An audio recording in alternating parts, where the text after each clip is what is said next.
President of the United States, accompanied by the Prime Minister of the United Kingdom.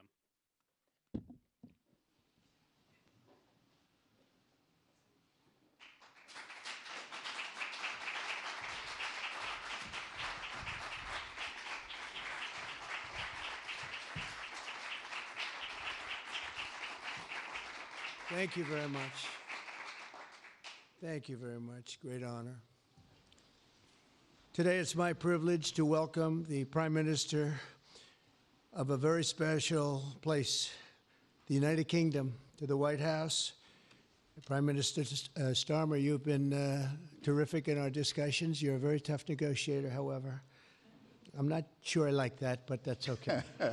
Very, very special person. The Prime Minister and I have gotten off to an outstanding start. The U.S. and U.K. have a special relationship, very special, really like no other, passed down through the centuries, and we're going to keep it that way. We're going to keep it very strong as it is.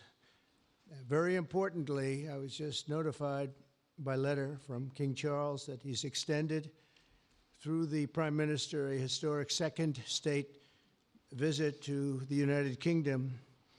And that's a great honor because it's never happened before. One person has never been extended that honor, and I really do call it an honor, but it's not for me, it's for our country. It's respect for our country. So I just want to thank you, and I want to thank King Charles. Thank you very much, and we accept. I don't know if the media is going to follow us. I have a feeling they might. Okay, thank you very much. Appreciate it.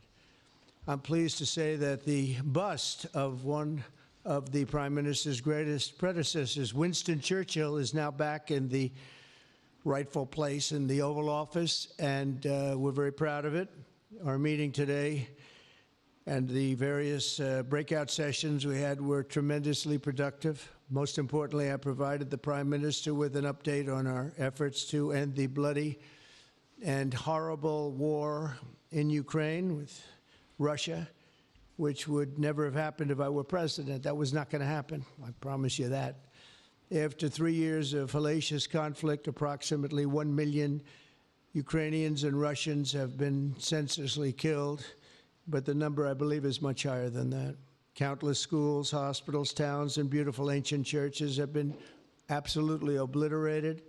To begin the process of ending this spiral of death, I had historic back-to-back calls with President Putin, very successful calls, I might add, and President Zelensky, and my team also spoke with the Secretary General of NATO on numerous occasions, and we're working very hard to get that war brought to an end.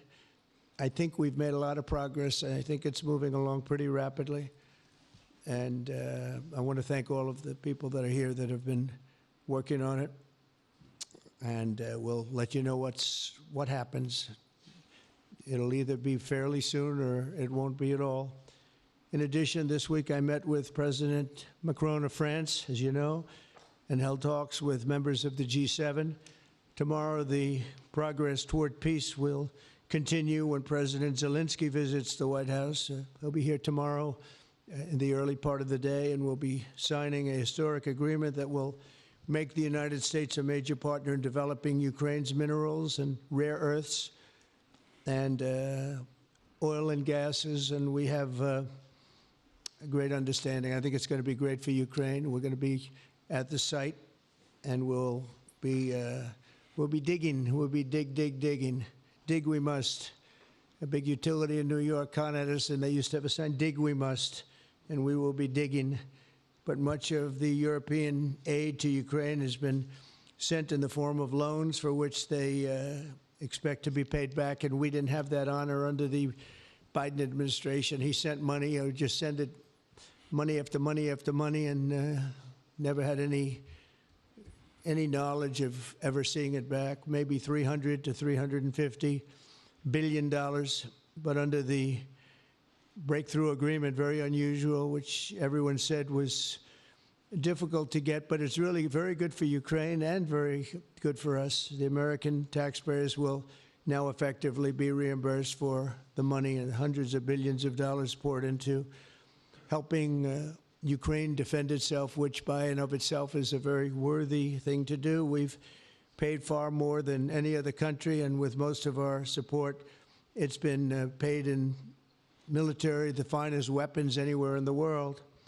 This includes vast amounts of military hardware, ammunition, and various other things that we now have to start rebuilding our own stockpiles. Additionally, the minerals agreement will provide the basis for a more sustainable future relationship between the United States and Ukraine, and thus stimulate the long-term prosperity that will help the Ukrainians rebuild their country. It's been demolished. And the ruined infrastructure. The infrastructure, as you know, is in very bad shape. In just over 1 month, our administration has already achieved more progress toward peace than years in the other administration where they did nothing toward peace. They didn't understand what was happening.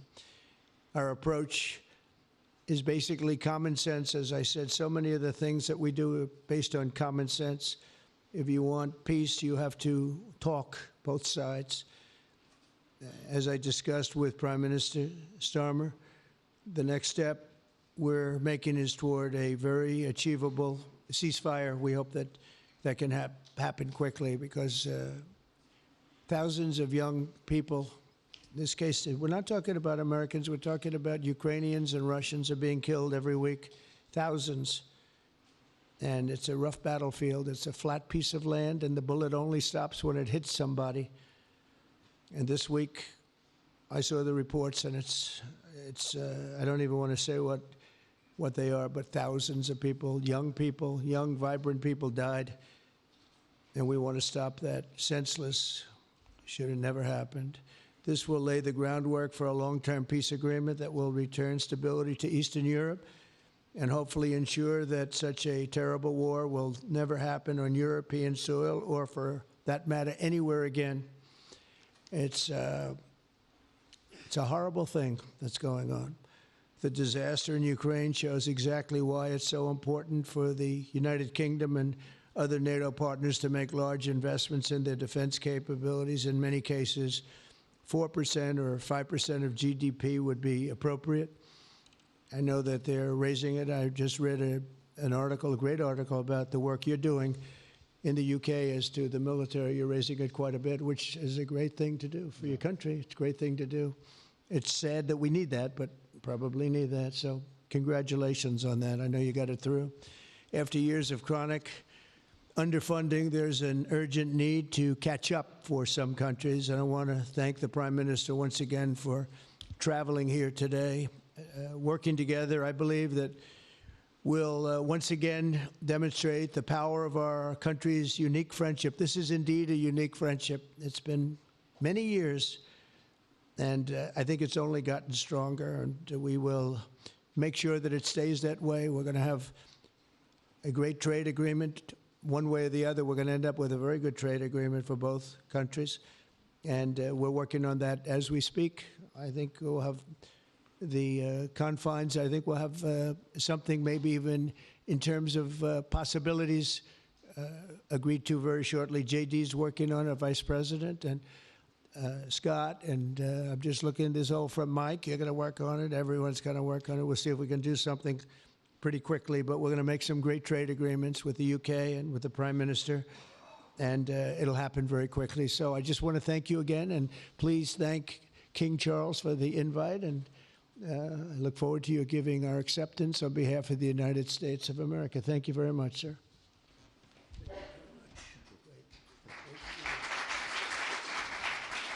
Thank you.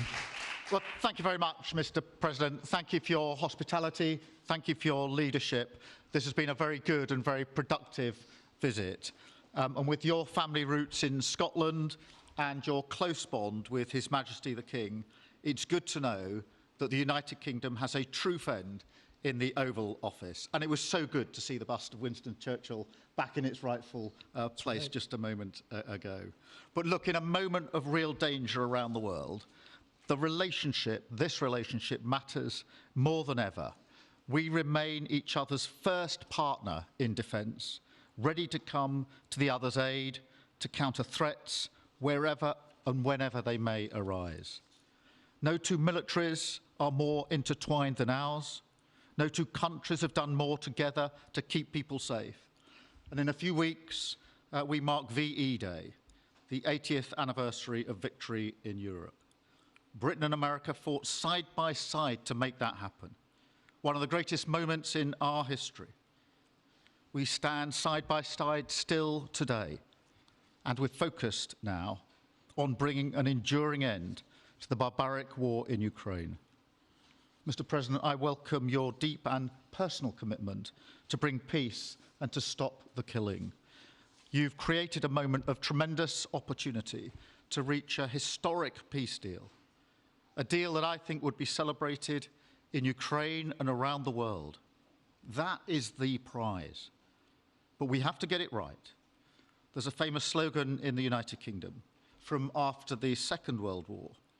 That is that we have to win the peace. And that's what we must do now. Because it can't be peace that rewards the aggressor or that gives encouragement to regimes like Iran.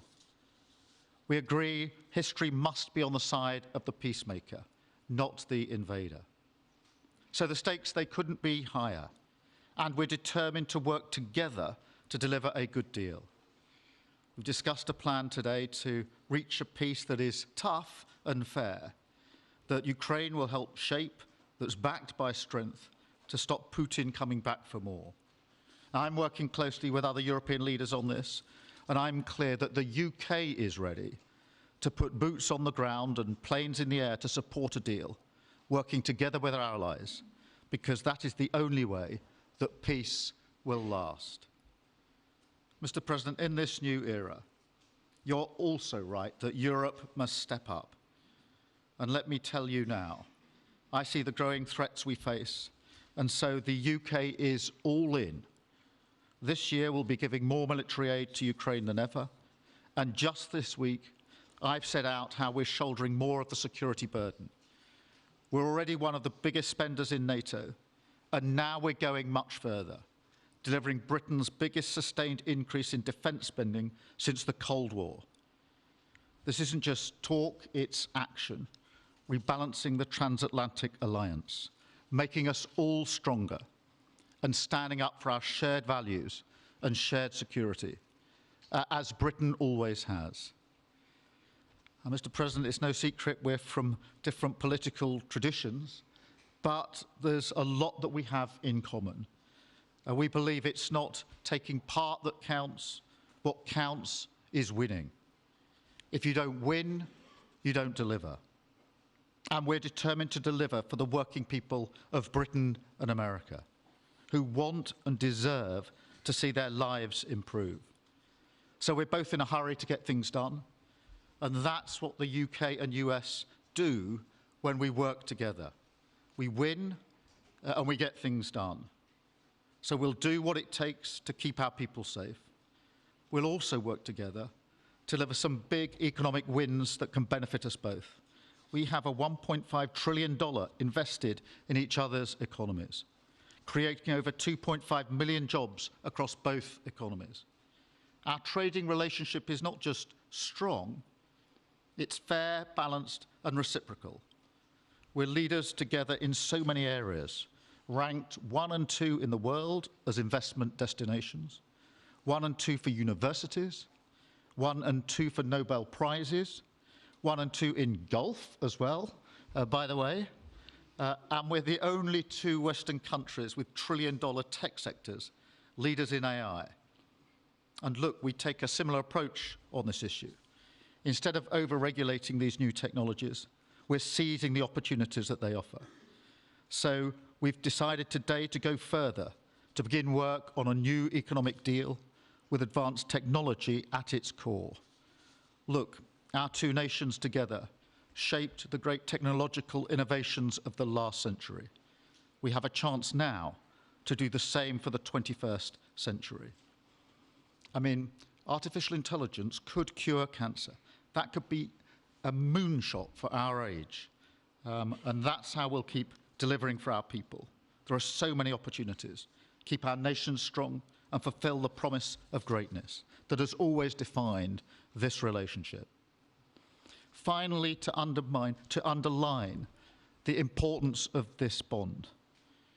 It was my privilege and honour to bring a letter with me today from His Majesty the King, not only sending his best wishes, but also inviting the President and the First Lady to make a state visit to the United Kingdom, an unprecedented second state visit. This has never happened before. It's so incredible, it will be historic. And I'm delighted that I can go back to His Majesty the King and tell him that President Trump has accepted the invitation. So thank you. Our teams will now work together to set a date, and we look forward to welcome you in the United Kingdom. Thank you once again. Thank you very much. What a beautiful accent. I would have been president 20 years ago if I had that accent. Thank you very much. Okay, let's see here. Go ahead, please. Thank you, Mr. President. Earlier today, you told me that you believe that foreign countries pay tariffs, but Americans who are concerned about higher prices believe, as most people do, that they're paid by consumers and importers when they import things into this country. Can you explain how you came to this belief that foreign governments are paying tariffs? And for the Prime Minister, did you discuss with President Trump his repeated statements of desire to annex Canada? And has the King expressed any concern over the President's apparent desire to remove one of his realms from his control? So I'll go ahead. The first part, the tariffs are necessary because we've been treated very unfairly by many, many countries, including our friends, friend and foe. But we've been treated very unfairly in trade at levels that nobody's really ever seen before, and especially under the Biden administration, they really took advantage of the United States. I put massive tariffs on China during my 4 years. We had the best economy in the history of our country. Probably the best economy, maybe the best economy in the history of the world. And I used tariffs to even things up. And in particular with China, we took in hundreds of billions of dollars and we had no inflation. And it's a myth. It's a myth that's put out there by foreign countries that really don't like paying tariffs, and especially to even up. So we've been treated badly by a lot. We're using tariffs. And I find, and you just have to look at the numbers, but I find that it's not about inflation, it's about fairness, and the inflation for us has not existed, and I don't think it's going to exist. We're going to bring our car industry back, we're going to bring our chips back, we're going to bring so many things back to our country, including pharmaceuticals and drugs, and the thing that's going to get us there is tariffs. And I say often, it's my favorite word in the dictionary, but I always preface that by saying now, because I got into a lot of trouble with the fake news where they say that's not good, so I say God, love, family, wife, they're all my favorite words, but tariff is about number 4 or 5 on the list. But I will tell you, it's going to make our country rich, and it's going to stop us from being a laughingstock all over the world, because we have been taken advantage of like no country has ever been taken advantage of. Thank you very much. And look, we had a really good discussion, a productive discussion, a good discussion, as a result of which our teams are now going to be working together on an economic deal. Our teams are going to be working together on security in Ukraine. You mentioned Canada. I think you're trying to find a divide between us that doesn't exist. We're the closest of nations, and we had very good discussions today, but we didn't discuss Canada. Thank you. Please. Go ahead. Go ahead. Yes. Thank you. Hi, Natasha Clark from LBC. Mr. President, you've said you're working on a new trade deal with Britain, which we of course welcome. President Obama once said Britain was at the back of the queue for that trade deal. Where are we now? When do you think we're going to see that? And Prime Minister, the BBC has today admitted serious flaws over the recent Gaza coverage, suggestions of payments made to people linked to Hamas. Does the BBC still have your trust? Thank you. Well, they didn't do well with President Obama. He'd never got a lot of things done, and he didn't get a trade deal done that was of any importance or magnitude. We have we've had great discussions on trade, and I think we're going to have a deal done rather quickly as it can be done. We're going to have something, I think, rather quickly. We expect to do that. Okay? Please. On the BBC, look, I've been concerned about the programme in question. The Secretary of State had a meeting with the BBC. I think it was yesterday, it could have been the day before. Thank you. Jeff, go ahead. Thank you, sir. Pardon me. Mr. President, do you support Article 5 of the NATO treaty? And are you concerned that it might be triggered if European peacekeeping forces end up in Ukraine? I support it. I don't think we're going to have any reason for it. I think we're going to have a very successful peace, and I think it's going to be a long-lasting peace. And I think it's going to happen hopefully quickly. If it doesn't happen quickly, it may not happen at all. And we want it for two reasons. Number one, I want to see on a humane basis, I want to see soldiers stop getting shot, because largely it's soldiers now. Towns have been obliterated, but it's largely that. And I don't want to pay billions and billions and billions of dollars, nor does the Prime Minister or anybody else, on a senseless war that should have never happened. And we're going to get it taken care of. But I think it's going to be a peace that's going to be long-lasting. Do you have a question for the Prime Minister? Thank you. Mr. Prime Minister, you were asking the President today about a backstop for Europe if the peacekeeping force ends up in Ukraine. Did you feel like you got a satisfying answer for yourself and for Europe? And Mr. President, if you want to comment on that as well, please do. I felt we had a very productive discussion. Obviously, as the President says, the deal has to come first. But yes, our teams are going to be talking about how we make sure that deal sticks, is lasting and enforced. So our teams will be talking about that. Okay. Please, Blue. Mr. President, some experts think it could take more than a decade to mine the precious minerals from Ukraine. How much should the U.S. expect to receive, and when do you expect to see that come to fruition? Well, we're never going to know that answer, but by our being in Ukraine and doing the exploration and also the digging and taking the rare earth, which we need in our country very badly, we'll be doing a substantial amount of work, probably about at least what we have in there, and we hope to be able to do that. You never know when it comes to that. You know, you dig and maybe things aren't there like you think they're there, but we'll be spending a lot of time there. It'll be great for Ukraine. It's like a huge economic development project, so it'll be good for both countries. Okay? Please. Prime Minister, excuse me, Prime Minister, you've talked about putting British soldiers' boots on the ground in Ukraine in the event that President Trump succeeds with his peace deal. But can you do that without a firm assurance that America will have our back in the form of some kind of security guarantee were Putin to breach that agreement? And Mr. President, tomorrow you're seeing President Zelensky to sign this deal on minerals and energy that could be hugely important to the United States.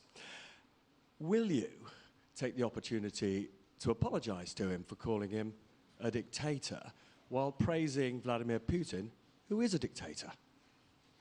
Well, Robert, let me start by saying I've been really clear today and previously that I think that European countries, including the United Kingdom, need to step up in our own defence and security. We've been doing that in recent days. You saw the announcement we made on spending just the other day. In addition to that, I've made it clear that the United Kingdom will play its full part in ensuring that if there's a deal, and we hope there is a deal in Ukraine, that is a lasting deal that sticks. And we're obviously working with other European countries on that, France and NATO in particular. But I think I'm hosting 18 countries on Sunday to further our discussions. You heard from the President this morning that, you know, as historically has always been the case, we have each other's backs. And today we've been talking about the deal, how that will be a lasting deal. And coming out of this, our teams will now be talking in detail about that. And I think we're going to have a very good meeting tomorrow, 11 o'clock. and I think we're going to have a very good meeting tomorrow morning. We're going to get along really well, okay? We have a lot of respect. I have a lot of respect for them. We've given them a lot of equipment and a lot of money, but they have fought very bravely, no matter how you figure it. They have really fought. Somebody has to use that equipment, and they have been very brave in that sense. Yeah, please, go ahead. The ceasefire deal is nearing an end this Saturday, and there's been some worry that phase 2 might never get there. Do you believe that phase 2 of the ceasefire in Gaza will come to fruition? And have you spoken to Netanyahu about it? And for the Prime Minister, this peacekeeping deal has been pushed forward by the UK and France as well. Have you been in discussions with any other European countries to join this initiative? And are you expecting Commonwealth countries to also join the effort? Thank you. So we're working very hard in the Middle East and Gaza and all of the problems, and it's been going on for years and years and centuries and centuries. It's a tough neighborhood, but it could be a very beautiful neighborhood, and I think we're going to come up with some pretty good solutions. But phase 1 is almost complete. We've had some people that have been very seriously injured, very seriously hurt, both physically and mentally. They've come out of there very, very, and some of them in very, very bad shape. It's shocking.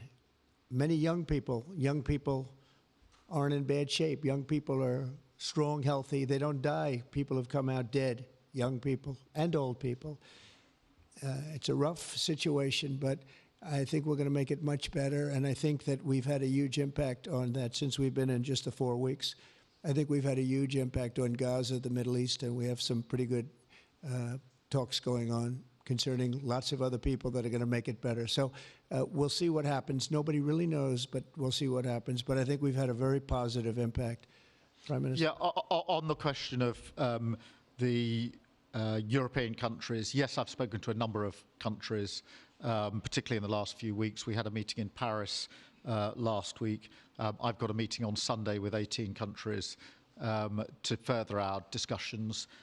Obviously, we've been talking quite intensely to our French colleagues and to NATO, but to other countries as well, because, as I say, I think it's important for European countries, including the United Kingdom, to step up and do more in the defence and security of Europe and our continent and the United Kingdom, and we'll do so.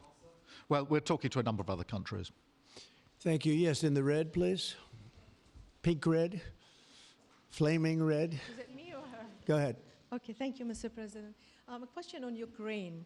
Number one is, if you're not considering the security guarantees, are you open to other forms of, for example, intelligence cooperation with Ukraine? And Mr. Prime Minister, President Trump has proposed a plan for Gaza. Does this fit into the two-state solution that the UK held for a long time? Do you see it fit into your general Middle Eastern strategy? Thank you so much. Yeah, thank you very much. We're open to many things, but before I even think about that, that's almost pleasant to think about because that would mean that peace has been arrived at. We have to arrive at that peace. And, you know, you went 3.5 years with an administration that never even really had a meeting. They didn't have a meeting on peace. And there was no prospect of peace. I think, frankly, Russia wanted to go through the whole long deal. I don't think they do anymore. I don't think they do. We had a very big impact on that whole situation. But I don't like talking about phase 2 until I get phase 1. Phase 1 is I have to make peace. And we have to get Russia to agree. We have to get Ukraine to agree. And I think we will, I think we've come a long way. I believe we're going to get it done. I wouldn't say that if I didn't think so. And I think it will be very important, very historic, and we're going to save a lot of lives. On the question of Gaza, the last few weeks of the ceasefire have been very impactful. And for me, there are two images that I remember more than any other. The first is Emily Damari, who is British, being reunited with her mother. You may remember she had her fingers missing after what she endured. That was an incredible moment. I'd spent a lot of time with her mother whilst she was held captive, and her mother went through absolute torture. The other image was thousands of Palestinians marching through rubble, trying to return to their communities and their homes. So we have to do everything we can to ensure that the ceasefire continues, so that more hostages can be returned, so that aid can be brought in that's desperately needed. We need to allow Palestinians to return and to rebuild their lives, and we must all support them in doing that. And yes, I believe that the two-state solution is ultimately the only way for a lasting peace in the region. And think of that, she came home with her fingers and part of her hand blown off. That's terrible. How bad does it get? And we had others that came home in much worse shape than that. Yeah. It's a terrible situation. Please, yes. Thank you. Mr. President, did our Prime Minister persuade you not to put tariffs on the UK? And if I may, Prime Minister, do you think that Vladimir Putin is a man who will keep his word? Thanks. He tried. He was working hard, I'll tell you that. He earned whatever the hell they pay him over there. But he tried. I think there's a very good chance that in the case of these two great friendly countries, I think we could very well end up with a real trade deal where the tariffs wouldn't be necessary. We'll see, but he earned whatever they pay him. He earned today. He was working hard at lunch, and I'm very receptive to it. I think in all fairness, in all seriousness, I think we have a very good chance at arriving at a very good deal. JD and Scott and Howard, all the people are working on it, and I think we have a good chance at arriving at a deal that could be terrific, really terrific for both countries. Okay, thank you. On the second part of the question, I think my views on Putin are pretty well rehearsed and pretty well known. My concern is that if there's a deal, and I hope there is a deal, that it must be a lasting deal, that it's not a temporary measure. And that is why I think it's really important that Putin knows that this deal, a historic deal, which I very much hope comes about, is there, and it's a lasting deal.